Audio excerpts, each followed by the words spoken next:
they made Okinawans actually feel quite embarrassed about this.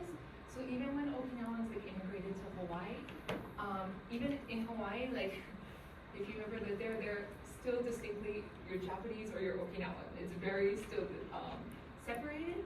And so the Okinawan women who had those, they would feel embarrassed. So if they took pictures, they would always put their hands down to hide it. And the Japanese women made them feel bad about it and would tease them about it. And even like Okinawans, traditionally, when they wear their kimono, they would tie the belt in front. And in mainland Japan, they tie it in the back. But in mainland Japan, the only people who tie the belt in front are prostitutes. So they would tease the Okinawan women that they were prostitutes because they tied the belt in front and stuff. Yeah. When did they start tying them? Did the prostitutes start tying the belts up front when they switched? You know what I'm trying to say? So I think Okinawans had just traditionally done it that way. And Right. prostitutes in Japan had, I don't know when they started, but I'm assuming it's a convenience thing because they had to take off their belts probably multiple times. So it's easier to tie it in the It's front. been a thing. Yeah. It's been a long thing. Like they were two separate things that happened separately, but when Japan saw it, they went, oh, you're like prostitutes. Yeah.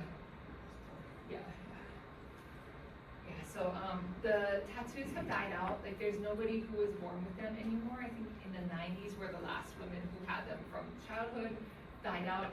I've seen a couple articles, especially about like Okinawans who live abroad who are trying to make a resurgence in it. But I would still say in Japan and in Okinawa, like not a lot of people have tattoos, and not a lot of women have it on their hands still. Other things, Okinawan holidays, they say, no, we're gonna stop celebrating Okinawan holidays, we're gonna celebrate the Japanese holidays. We even have this Okinawan leader, his name is Chofu Ota. In a lecture in 1900, he says, one of the most urgent tasks of today's Okinawa is to make everything look as it does in other prefectures. We should even sneeze the way people in other prefectures do. And of course, that's an overstatement. I don't think there's a certain way to sneeze. Although Okinawans, has anybody been told like bless you in Okinawan language? Who's good? Yeah, so it means like eat shit actually. So Okay. yeah. I say that to my wife's grandpa all the time. Yeah, but that's the proper terminology. And like basically the demons like eat shit to the demons when you sneeze out. But yeah. So impress your Okinawan friends by saying kusuke. But yeah, so just thinking about all of the little perks, that each culture has, Okinawans deciding this is bad, we don't like it, we're gonna try to be more Japanese. Another way we can see this, so they're in 1903 in Osaka, just like they're having the Osaka Expo now. In 1903 in Osaka, they had the 5th Industrial Exhibition. And they had a pavilion of human races, which just by that name alone, we can guesstimate that something not good was gonna happen, yeah? So in this pavilion of human races, basically what they did is they put all these different Asian races on display. So they had little houses and they're like, oh, these are how the Koreans live. These are how the Ainu live. These are how the Ryukyuans live. And the whole point was to show like, look at how these different races, they're not as sophisticated as the Japanese race, and people could go around and watch them live. So there's 2 Okinawan women who are there. I know this isn't the best picture, but I think these are the 2 Okinawan women. They say that these 2 Okinawan women are aristocrats, but it seems more likely that they were taken from the prostitution area in Naha and then brought up there. So Okinawans find out about this, and naturally they're upset. It's upsetting to hear races are being put on display and compared. But the thing that Okinawans say is, hey, wait. We might not be at Japanese level, but don't group us with the Ainu, don't group us with the Koreans, don't group us with the Taiwanese. We are better than them. We're probably in the middle, so we don't want to be grouped with those lower other Asian classes. We're closer to the Japanese than those other Asians. So you can see how they really just like accepted it, like, oh, we want to be like the Japanese. That is the ideal role to take. Yeah. Do you think it has a lot to do with them getting that Japanese education, right? Yeah. From the jump, as in like the more time goes by, they believe that the ideologies or standards should be more Japanese because they're getting their education, their basis Yeah. from Japanese. Yeah. I think that education was a really key, like, foundational step in making Okinawans react this way. That if Okinawans were, like, allowed to continue educating as Okinawans, and maybe if they could use their own language and they had all Okinawan teachers, that probably it wouldn't have been as easy for Japan to make all these changes and put the pressure, and people wouldn't have internalized as much, like, oh, Japan is better than us, yeah. So through education, they really pushed the idea that Japan was better, and a lot of people at that time, unfortunately, just accepted it. Okay, so we're gonna jump into future a little. Oh, sorry. So we're gonna jump back to, if we look at the reforms right around this time, we have the land tax reforms happening in Okinawa, so that 1899 to 1903. So what this means in Okinawa is the land now can be privately owned. So you can now own your own fatherland, and when you pay your taxes, you can now pay your taxes in cash. You don't have to pay in goods. So what happens is people realize, okay, what is the thing that we can grow the fastest, that we can make the most money with? So they start growing a lot of sugarcane. Because sugarcane, they can get 2 crops a year and they can sell it. Also, so once World War I starts, the price of sugar actually starts rising. So for a tiny bit of time, Okinawans are actually making quite a bit of money on sugarcane because they're able to sell it, and because of the war, there's more of a demand for sugar. So things are good for them. But after World War I, the price of sugar just drops drastically. It just goes down significantly, and there's an oversupply of sugar. So what happens, Japan really does nothing to protect the Okinawans. They actually start buying their sugar from Java. They stop buying it from Okinawa, and what happens in Okinawa, it coincides with the Great Depression. In Okinawa, what happens is called the Sotetsu Jigoku. So Sotetsu is this plant, Saikat, and then Jigoku is hell. So it's called the Saikat hell because there is a huge famine in Okinawa. So many people start to sell their children as servants or prostitutes, and then people who, if you're only making sugarcane, you're not growing like the sweet potatoes, the vegetables that you used to be able to eat as well as sell. So they don't really have any food, and they're forced to eat this plant. So when we go on our fieldwork today, we'll definitely walk by some of these plants, so I'll be sure to point them out to anybody if you're not familiar with it, but they're kind of all over Okinawa. And it has this trunk in the center, and so apparently, if you take the bark off and the trunk, if you can like soak it and then dry it and soak it and dry it.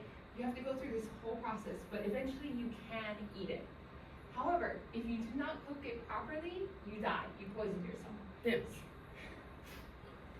Question or? No, I was gonna ask if I could try it later.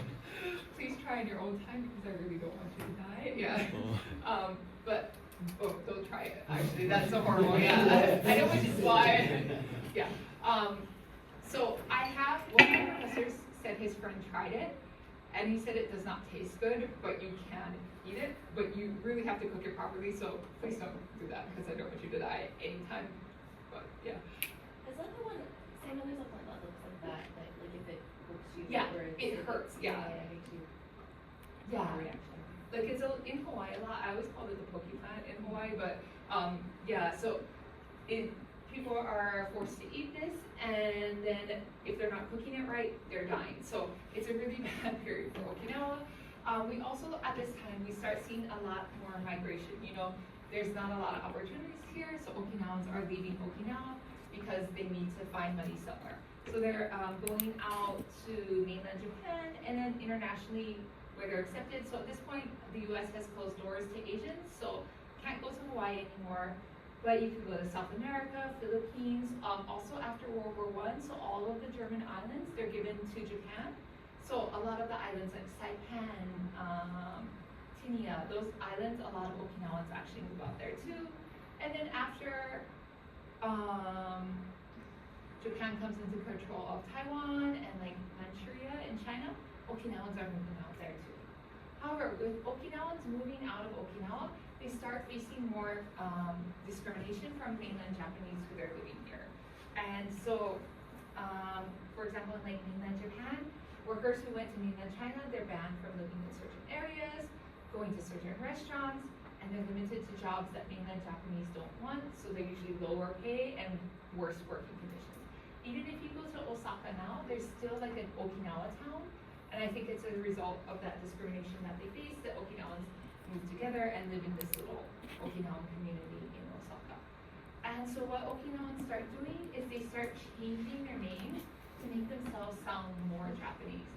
So they would keep the same kanji, but they would just change the pronunciation of it to make it sound more Japanese. So like anybody with the name of Oshiro, it probably was Ufugusuku before. But Ufugusuku sounds very different from Japanese, so they changed it to Oshiro.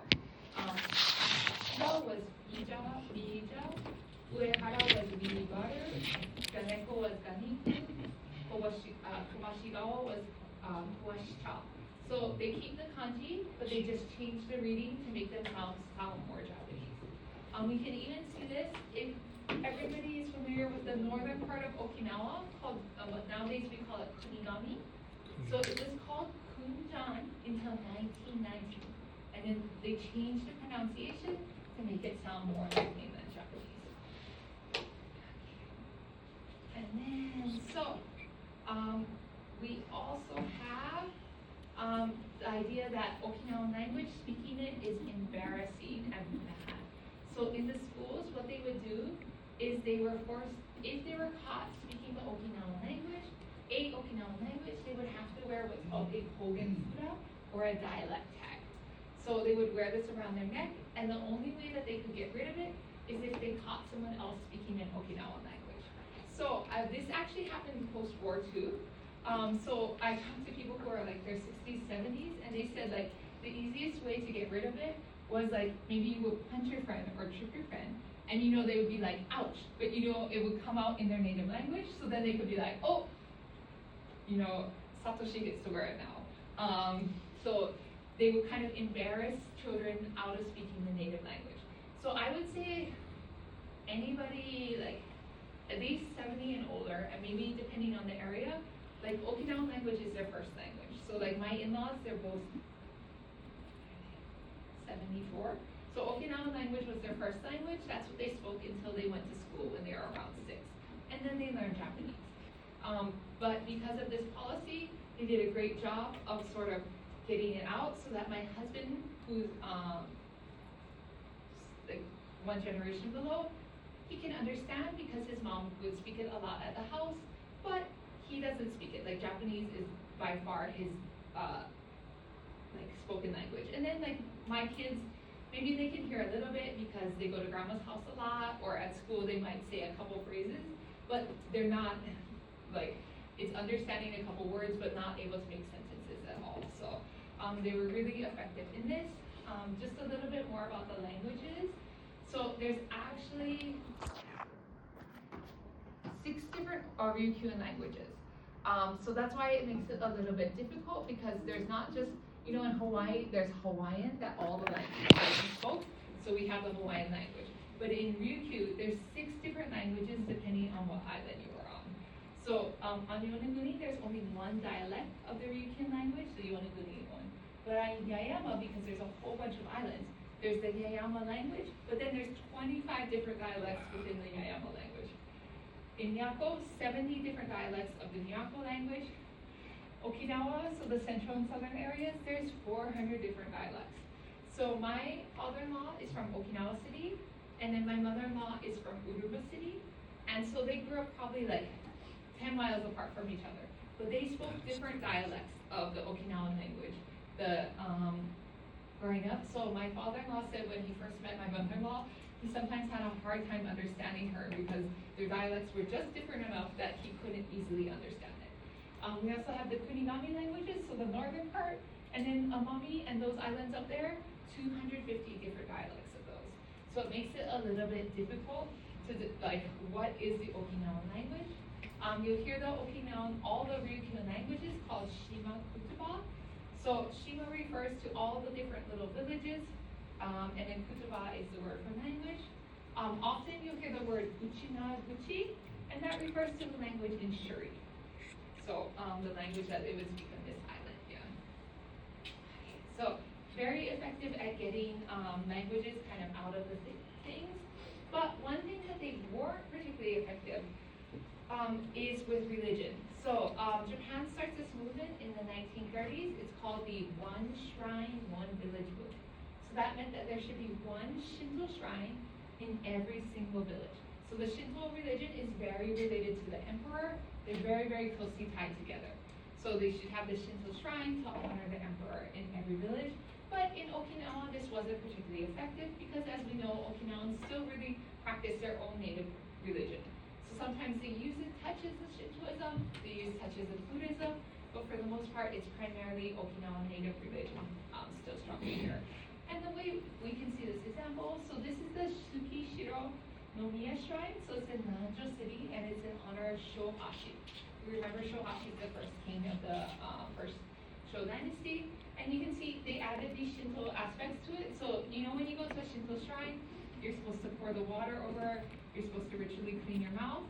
This water was disgusting. Like, you would probably catch a disease if you ritually cleaned yourself with it. So clearly no one was taking care of it, and that's a shrine there. You can see the top is kind of falling things.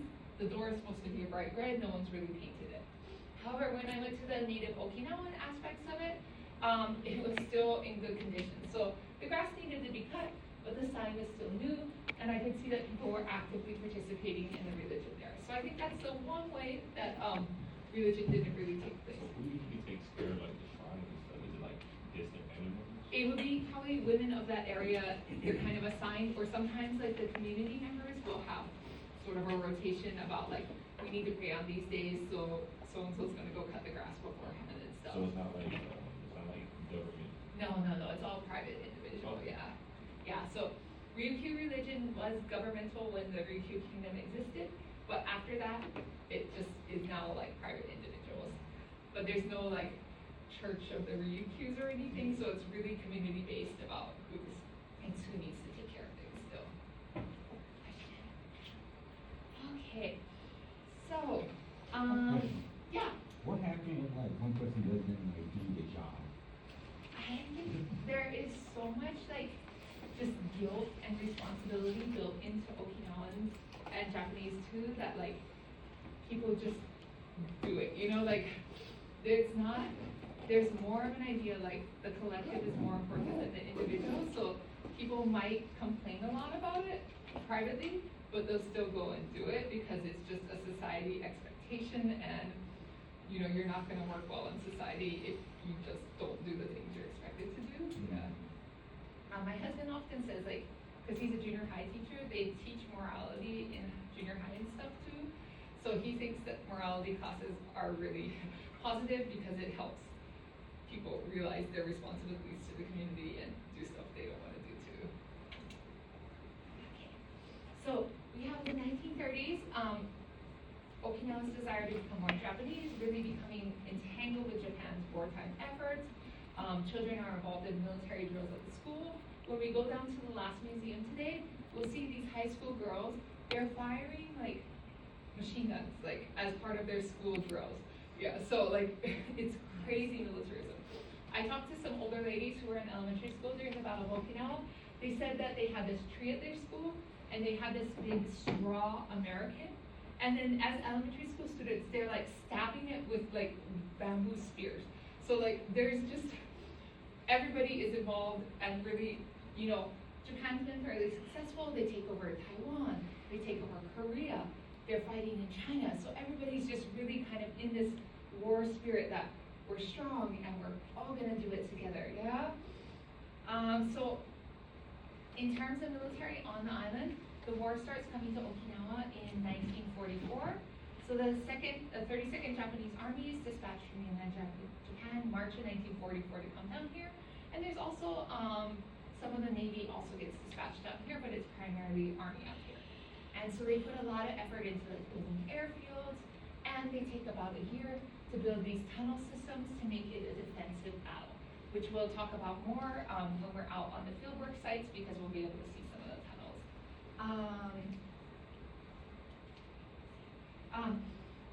And so at first they're not sure, is America going to attack Taiwan or is it gonna attack Okinawa? So they actually take half their manpower and they put them on Taiwan. So then it leaves this problem of what are we gonna do? We don't have a lot of manpower here. So then they just start conscripting Okinawans. So first they start conscripting men 17 to 45, and they're just helping out with things. But then as building airfields, but then starting in 1945, they decide, okay, actually Okinawan men, you're gonna start supplementing military forces. And then it just starts getting more and more. So they start saying, okay, boys who are in high school, you're also gonna be in the military. So they call these boys the Blood and Iron Student Corps. And so, I mean, these boys look tiny, supposedly 14 and up, but who knows? I was talking to this lady who does a lot of research on the Battle of Okinawa, and she interviewed a woman who was 19 at the time, and she had been conscripted to be like a cook for the military. And she said when the American military soldiers found her, she was so just tiny and malnourished, they thought that she was 5 years old. So, I mean, these boys could be older, and it's just a similar situation to like her, where they were just tiny, but just small boys being in the military. Younger boys, they're first digging shelters, carrying ammunition, food supplies. But then during the Battle of Okinawa, they start getting the task of like, if there's a communication wire that got cut, they have to crawl out there and fix it during the Battle of Okinawa. Or they're running messages between different tunnels, so actually being out in the battle. The older boys, they have to take part in combat, and sometimes they're even told that they have to go do suicide missions. So they're given a bomb, they say, you see that American tank? Go lay in front of that American tank. So they are a suicide bomber, essentially, before we really even think about suicide bombers. Overall, these Blood and Iron Student Corps, 50% death rate. So it really depended on what school you were on, where your school is located. So like on Miyako Island, there wasn't really a lot of active battle out there, so they had a 0% death rate. One of the groups that was on this island, 97% of the boys died. So just huge, huge losses. And there's no legality, like it wasn't legal to put high school boys in the military, but Japan was just so much in that idea, we gotta stop the Americans from getting to mainland Japan, they don't care, and they just do it. Others, I know a lot of you touched on the readings from the Nurse Corps. So these are some pictures of the girls who were in the Nurse Corps. And so these girls imagine that they're just gonna be, you know, in a Red Cross hospital. But the hospital that the Japanese had built for the military actually got bombed by the US before the war even started, so completely destroyed. So now they're working in tunnels during the war. And so their job, they're fairly safe in those tunnels, but it's really, really bad working conditions. Looking after injured soldiers, attending surgery, disposing of amputated limbs, cooking, cleaning, toilets, among other jobs. Anytime they have to leave the tunnels, that's where it's more dangerous. And then we'll talk about it more, but basically on June 18, 1945, the Japanese military said, hey girls, thank you for your service, but we are no longer needed by us. So please leave all of our military tunnels and don't stick together because that's too many people, it will be obvious, so please go out. So that's when the death rate just soars, because the Japanese military said, thank you, but we no longer need you, please go away. And that's when I think over 70% of the girls who were in the nursing corps end up dying because they're put in the middle of the battlefield with no protection at all. Okinawa did evacuate some people. Overall, the goal was to evacuate 100,000 people. The reason 100,000 people was chosen because there were approximately 100,000 Japanese soldiers. They said we don't have enough food for 100,000 people more on the island, so we're going to evacuate the Okinawans to give more food to the military. But that didn't necessarily work out well. There's one very famous story. So there was a boat called the Tsushima Maru.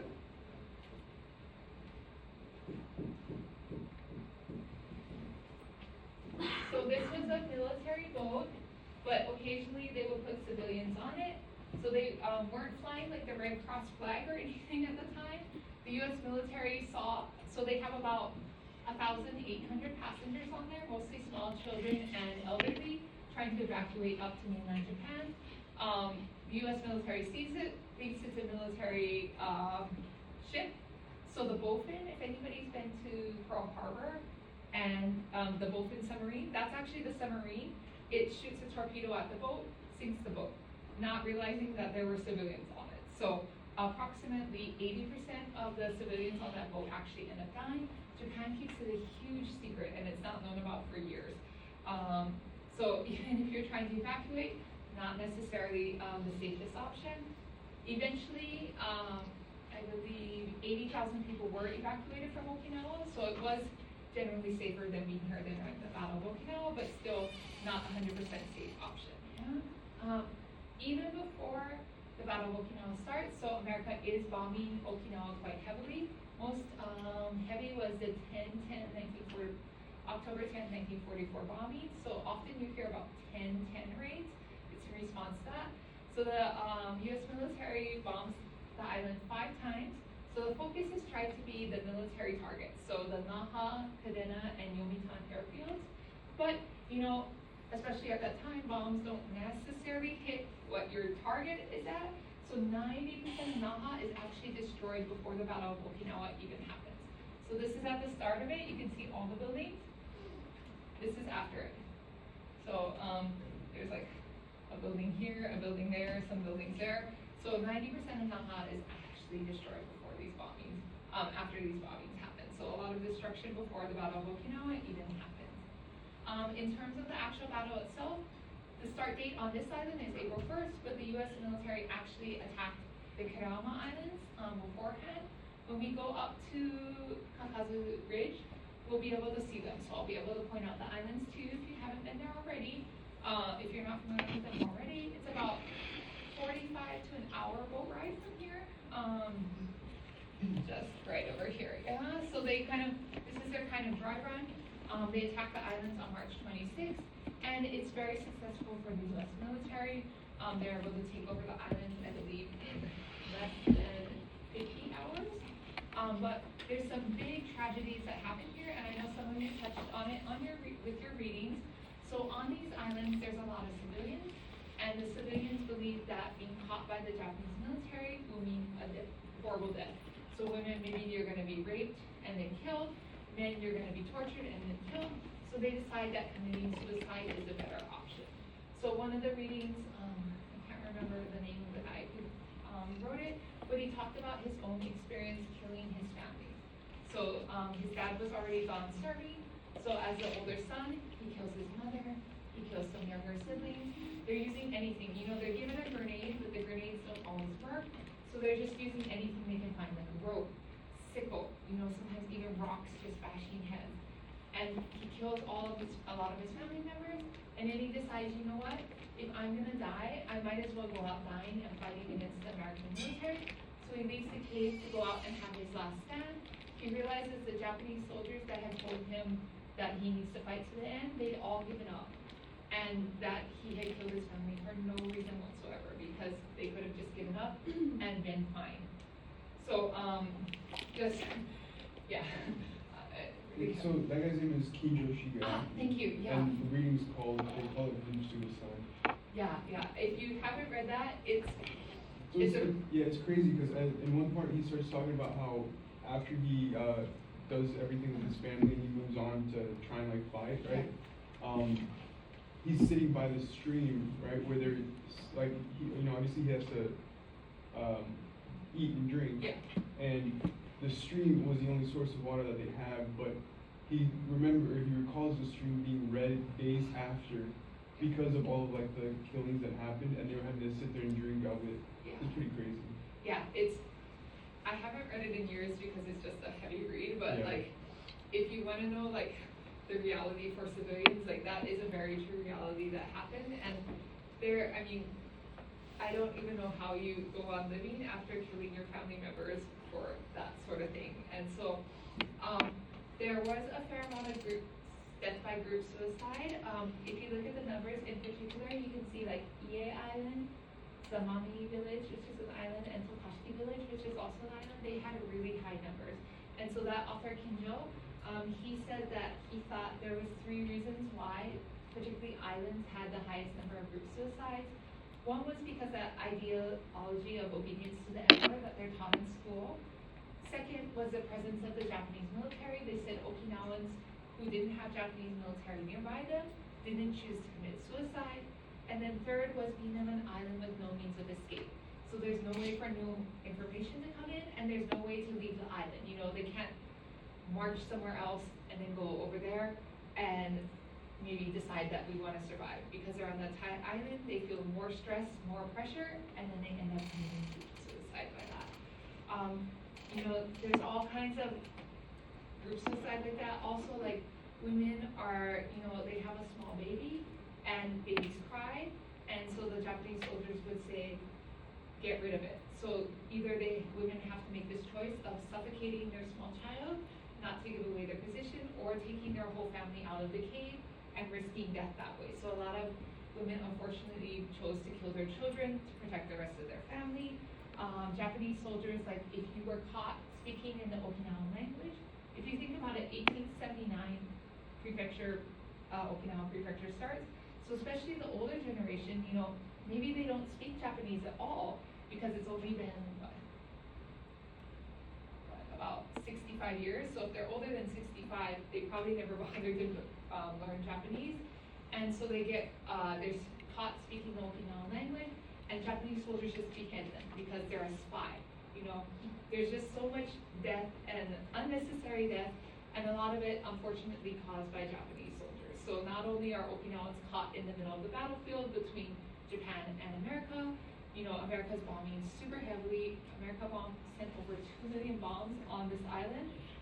So they're caught in the middle of that, but then they also have their own military that's not necessarily protecting them. So just a really, really, really horrible situation for Okinawan civilian population.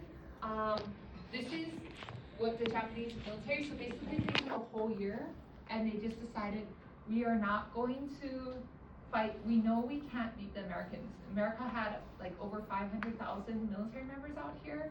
Japan had, including Okinawans, between like 140 to 170, maybe 140 to 170,000. So there's no way that America had a lot better supplies, a lot better guns, just more of everything. So they say, we're just gonna dig into particularly the South, and we're just gonna make this battle last as long as possible. We're just gonna draw it out because it will A, keep the battle from going up to mainland Japan, and B, when America and us finally do have discussions about surrendering, it will give us better bargaining rights. Maybe we'll be able to keep the emperor as the ruler of Japan. So they just draw it out, just digging in these tunnels for about a year before Japan, the U.S. comes and attacks. And then this is what the battle looks like. So we'll be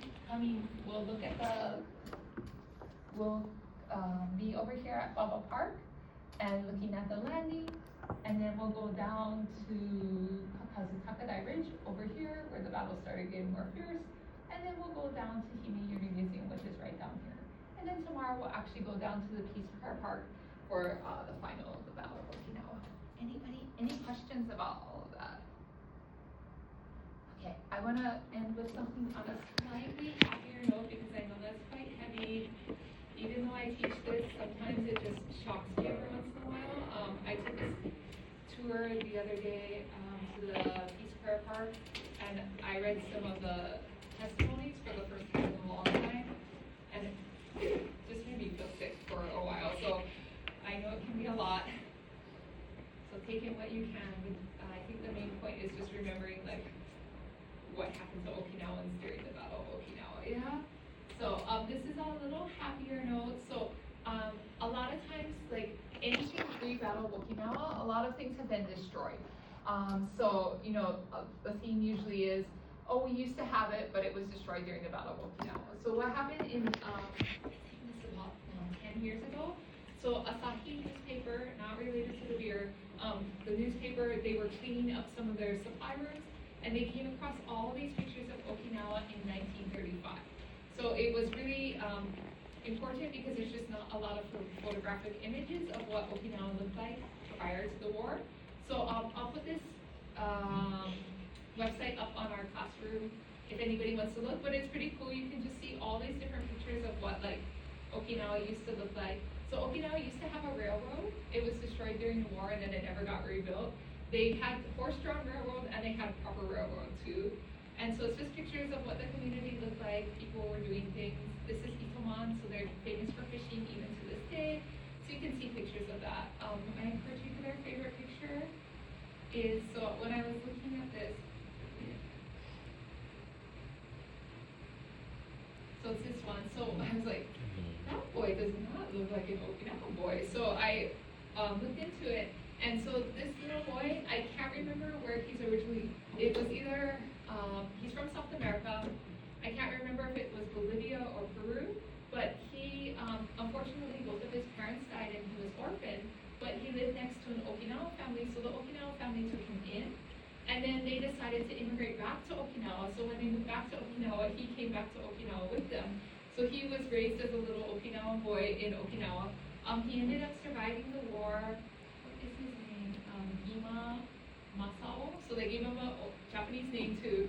And he survived the war and he died in 2016 at the age of 88. But I just thought, what a nice, like, generous, positive story to think about before the war, that this wonderful family, a little orphan boy, they even took him back to their homeland and raised him out here, which was really nice.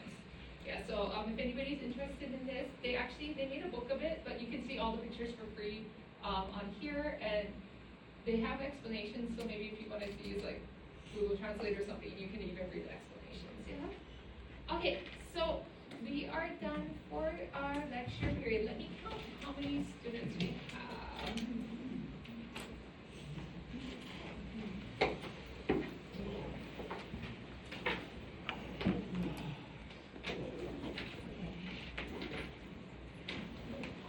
Just to be safe, let's pay 450, and if we give the 50, if you give me extra 50, tomorrow I'll just take 50 off of it, okay? So 450 from everyone, no rush, but if you have it, I will take it now, and then please enjoy your lunch, and then be back 11, okay? Please remember 11 a.m.